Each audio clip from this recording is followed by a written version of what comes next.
নমস্কাৰ আসাম ষ্টাডি সমুদৰ্শকক পুনৰবাৰ স্বাগতম জনাইছো। আজি হৈছে 11 ছেপ্টেম্বৰ বৃহস্পতিবাৰ। আজিৰ দিনটো কেইবাটা গুৰুত্বপূৰ্ণ খবৰ আপোনালোকৰ মাজলৈ আহি পৰিছে আৰু এনে ধৰণৰ খবৰসমূহ দৈনিক চাবৰ কাৰণে চেনেলটো ছাবস্ক্ৰাইব কৰি ভিডিঅ'টো এটাকৈ লাইক কৰি দিব। আহি পৰিছে আজিৰ দিনটো প্ৰথমটো গুৰুত্বপূৰ্ণ খবৰ। এছআইটি প্ৰতিবেদন বৃহৎ তথ্য ফাদিল হৈছে। ৰাজীৱ কলিতাৰ নেতৃত্বত এছআইটি দলৰ প্ৰতিবেদন দাখিল হৈছে মুখ্যমন্ত্ৰী ডক্টৰ হিমন্ত বিশ্ব শৰ্মাৰ হাতত। আজিৰ দিনটো প্ৰথমটো গুৰুত্বপূৰ্ণ খবৰ। গৌৰৱ গগৈৰ পাকিস্তান কানেকশ্যনক লৈ এছআইটিয়ে দাখিল কৰিলে প্ৰতিবেদন। লোকসেৱা ভৱন মুখ্যমন্ত্ৰীৰ হাতত দাখিল কৰিলে প্ৰতিবেদন। জনতা ভৱনৰ পৰা ৰজি কলিতাই ওলাই গৈছে আৰু মুখ্যমন্ত্ৰীৰ হাতত জমা দিলে এছআইটিৰ প্ৰতিবেদন।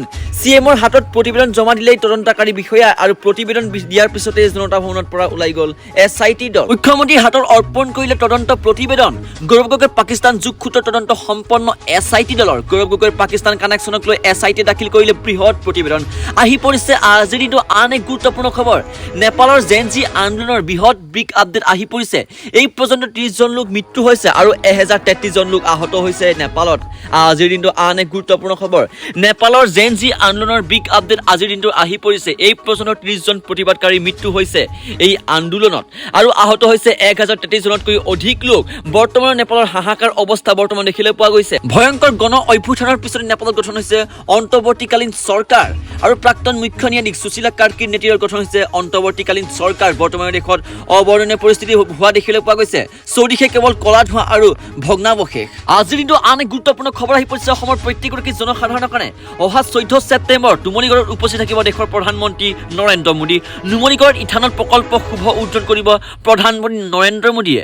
আৰু এই সন্দৰ্ভত মুখ্যমন্ত্ৰী ডক্টৰ হিমন্ত বিশ্ব শৰ্মাৰ কিছু ভাষ্য আপোনালোকক শুনাবলৈ চেষ্টা কৰিছো। 14 তাৰিখে অৰ্থাৎ 14 ছেপ্টেম্বৰ তাৰিখে প্ৰধানমন্ত্ৰী নৰেন্দ্ৰ মোদী ডাঙৰীয়া নুমলীগড় শোধানাগাৰলৈ আহিব আৰু তেখেতে নুমলীগড়ত ইতিমধ্যে সম্পূৰ্ণ হোৱা বায়' ইথানেল ৰিফাইনেৰী, যিটো দেশৰ ভিতৰতে সৰ্বপ্ৰথম হ'ব, সেই ৰিফাইনেৰীটো শুভ উদ্বোধন কৰিব।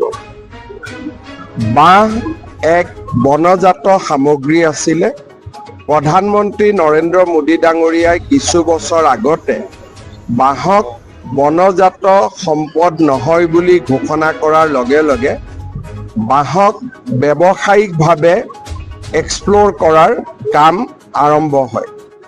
নুমলীগড় ৰিফাইনেৰীয়ে বাঁহক ইথানেললৈ ৰূপান্তৰ কৰিছে আৰু অন্যান্য কেইবাটাও বাই প্ৰডাক্ট ইয়াৰ পৰা নিৰ্মাণ কৰিছে। আজিৰ দিনটো কেইবাটা গুৰুত্বপূৰ্ণ খবৰ আপোনালোকৰ মাজলৈ আহি পৰিলে আৰু এনেধৰণৰ খবৰসমূহ দৈনিক চাবৰ কাৰণে চেনেলটো ছাবস্ক্ৰাইব কৰি ভিডিঅ'টো এটাকৈ লাইক কৰি দিব। ষ্টুডিঅ'ৰ পৰা মই শুভ বৰাই বিদায় লৈছোঁ। ধন্যবাদ। জয় অসম, জয় হিন্দ।